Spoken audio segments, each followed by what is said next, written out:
I think the projects that are well thought out, not just from a design standpoint, but also from a supply chain, understanding that, because there is now a real crunch on supply chain. And I think it's an industry issue that collectively we need to solve.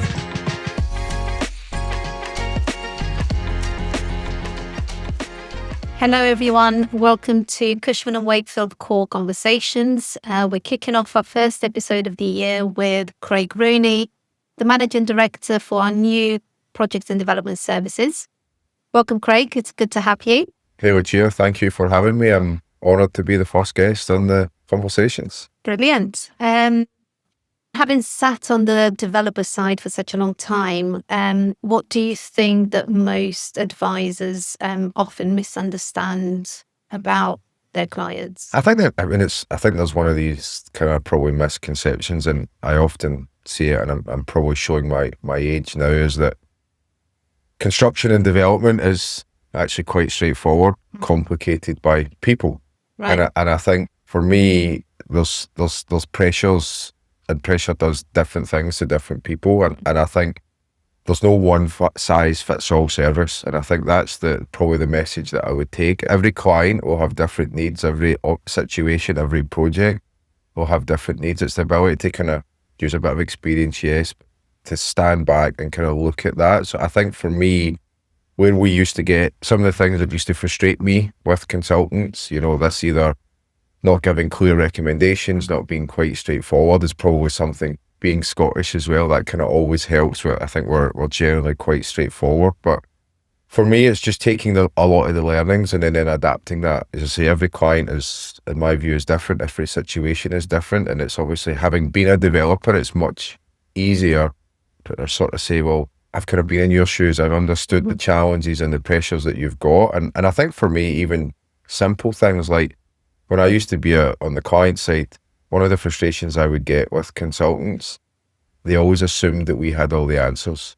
Right. And I think sitting on this side, we're there to advise our clients, we're there to sort of help our clients, but don't expect them to have all the answers. And I don't think everybody has all the answers, but it's about going on a kind of journey together, being honest with each other, being transparent with each other, and that's how you get there. I think that kind of honesty and tailoring approach service is kind of where we're trying to focus. And I think for us, we're not trying to be everything to everybody. We see the kind of service as being kind of boutique and unique, and taking those learnings, sort of things that I've picked up, and having a good core team of people that are really focused on quality, focused on sort of service. And so far it's going okay, but obviously I know it's still early days.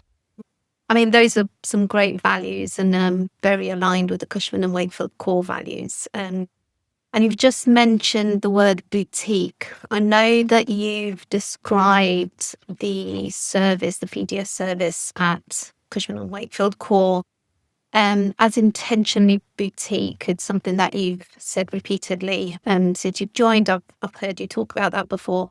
What does that actually mean for clients in layman or practical terms? Probably the simplest thing for me right now, and it's probably easy for us to offer that service today. The challenge for us will be making sure that we can still offer it. But for me, where boutique comes is, one, the ability to think like a developer, and obviously having worked on the development side for 10 years, that probably comes naturally. But I think two, it's also, if you work with us, and what we're trying to do is make sure that if you need access to me or to the other senior people in the business, that's what you get.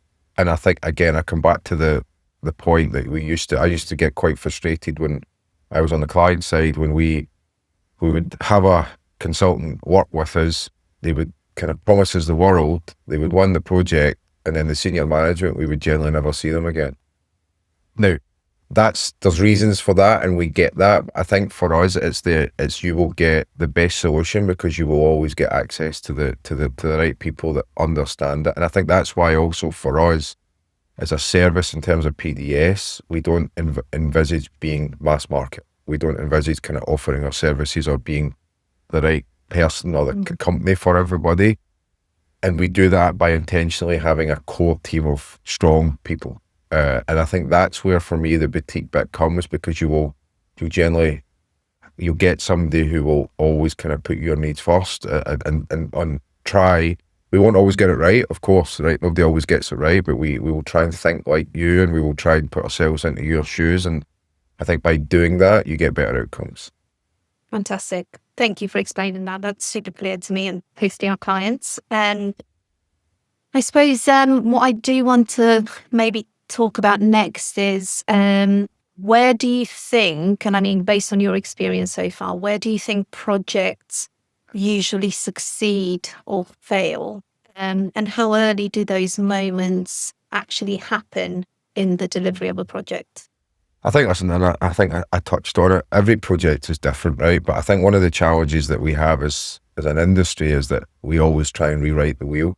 So every time we have a new project, we don't necessarily learn the things that we kind of lost. But I think most projects will probably go wrong if they're not set up correctly, right? So for us, we would always advocate wanting to be there from the start. It doesn't mean we can't add value down the line, and we see clients come, even now we're seeing clients come to us with projects that are far down the line. But I think projects go generally wrong in this region for a number of reasons, but I think procurement is often one that really they struggle with. They don't understand the value in a procurement route. And I'm sure everybody's always heard this lowest price, but I mean, particularly in the market that we have today, if you're going lowest price, you're probably not getting a kind of good outcome. So for us, it's about getting in early, and I think understanding the real challenges and then advising the clients the best way to sort of set the project up.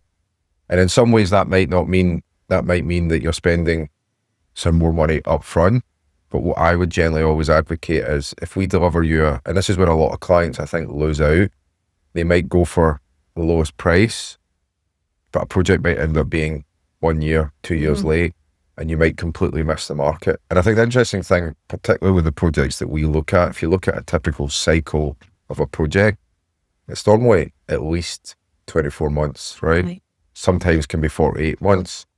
As everybody knows in this market, particularly in the UAE and Dubai and Abu Dhabi, that the market moves quickly, right? So if you conceptualize a project and it's not being delivered for 4 years, a lot can change, right? So I think for us, it's understanding that. And I think the projects and the clients who really think about that and really invest in that upfront piece, to really think about projects and understand them and sort of take the time to plan them out, both from a design and a feasibility standpoint, but also about how you're going to deliver it. And I think, again, there's probably preconception here that project management and construction is easy. Anybody can do it, right? And you see that because there's so many kind of construction companies here, but I think it's that where we really are trying to add value is we'll actually save you in the long run by kind of doing a lot of the thinking and understanding where the challenges are. And I think that's where the value really comes, is if you can get in early enough, we can save you time, we can save you money. But I see a lot of time lost, not because every client has, and particularly in this part of the world, you have a lot of governance and a lot of government entities, and that in itself creates its own challenges. But it shouldn't, if you're taking a scheme, it shouldn't always just be driven by procurement. And that's very often what happens here. And I think just trying to help clients through that process, I think, is where you can kind of create real value. Brilliant. Yeah, that makes sense. And so you've talked about the project in general, but you've touched on the regional market that we're in. So I suppose while on that, the UAE market feels busy again. There's a lot of talk about supply, and our numbers are showing that. So I suppose from your perspective, what should clients be more cautious about over the next couple of years, over the next few years? And again, as I said, I think project management and construction, in theory, is a simple process, complicated kind of by people. And I think you see that particularly in a market today. So I think if you look at over the last probably 12, 24 months, the luxury residential space has obviously been typically hot. You've got a really competitive space. You're still seeing projects that when they're launched, they're selling, and they're selling out fast. But then how do you stand out, both from a quality product perspective, but then more specifically in terms of how you deliver it?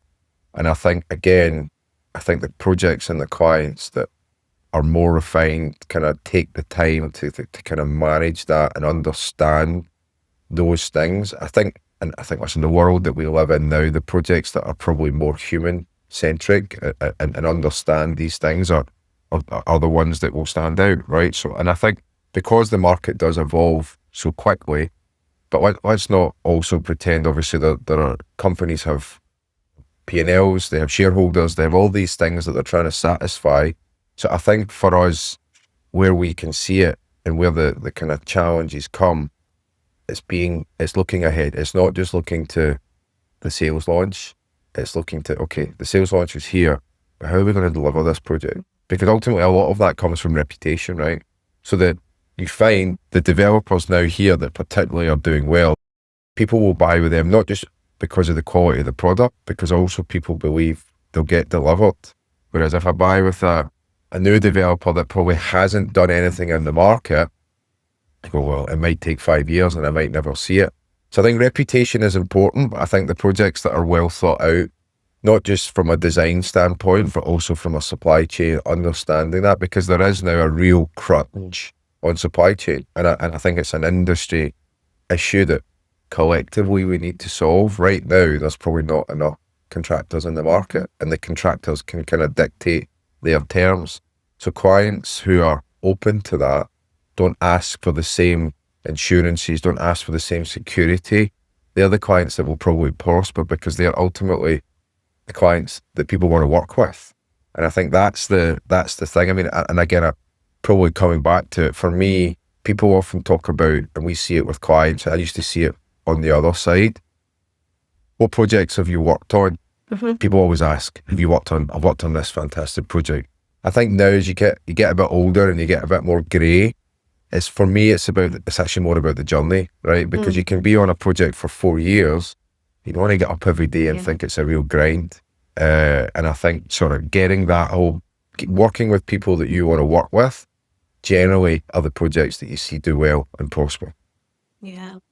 And I guess, we've talked about getting grey and older and everything. And I think one good thing about that is that experience comes with that. And that's, I guess, the silver lining in getting old and grey. And speaking of reputation, so to you, if a client wants to, so let's say at the end of a project, a client turned around and said, that was worth it. What do you think, what would that mean to you? What would you hope they're referring to? I think for me, there's probably two really simple things. Was the client happy with the outcome? And that can come in various different forms. It can be the project was delivered on time. It can be the quality and the value that the project added to them and their brand. But for me, probably the simplest thing, and I said it earlier in terms of the journey, probably the biggest tick that we can get is the client says, let's go and do it again, And I think for us, that's, we want to work with people, again, that see the value in what we can bring to them, but vice versa, right? So I think for us, did we deliver good outcomes? Because I think if you can deliver good outcomes, the kind of work generally will take care of itself, right? And I think that's for me, as we focus on delivering, and if we can continue to deliver, which we've done in the past, I mean, from my own perspective and the team that we're building, we're already seeing with our clients that we're getting good traction on that. That's where the value comes, the ability to say, this is what we said we were going to do, and we've done it. And I think for me, it's all about, hopefully that client will want to work with us time and time again, and it might tell some of their friends also. So that's always the value. And as I said, listen, for us, we're not trying to be all things to all people. And for some of the developers here, we're not a fix, because typically here, a lot of the developers do project management themselves. They don't always see the value in it. But obviously with the clients that we're now starting to work with, hopefully they are seeing the value in that. That's great. Then, Craig, it's been great having you. Thank you so much. How have you found being with Cushman Wakefield Core so far?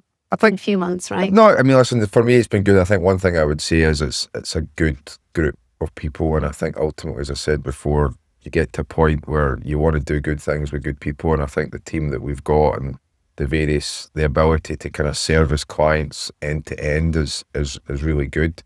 I think for me, building something from scratch, okay, it's a halfway house. We had a we obviously have an existing brand, but the service line is completely new to the region. That's had its challenges, and obviously we're going through that. And even for me, sometimes we want to think like a developer, but also I need to always remember that we're not a developer anymore, and that also requires patience, right? And I think the patience to do that, and sometimes these things take time. But I think so far we've obviously managed to secure a few early wins, which is probably ahead of where we expected to be, which is nice.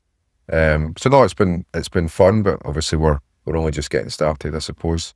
Brilliant. Well, congratulations on the ones that you've already managed to secure. Obviously, great news for all of us. And it's great to have you here today. Thank you again. Stay tuned for our next episode coming out in February. Thank you.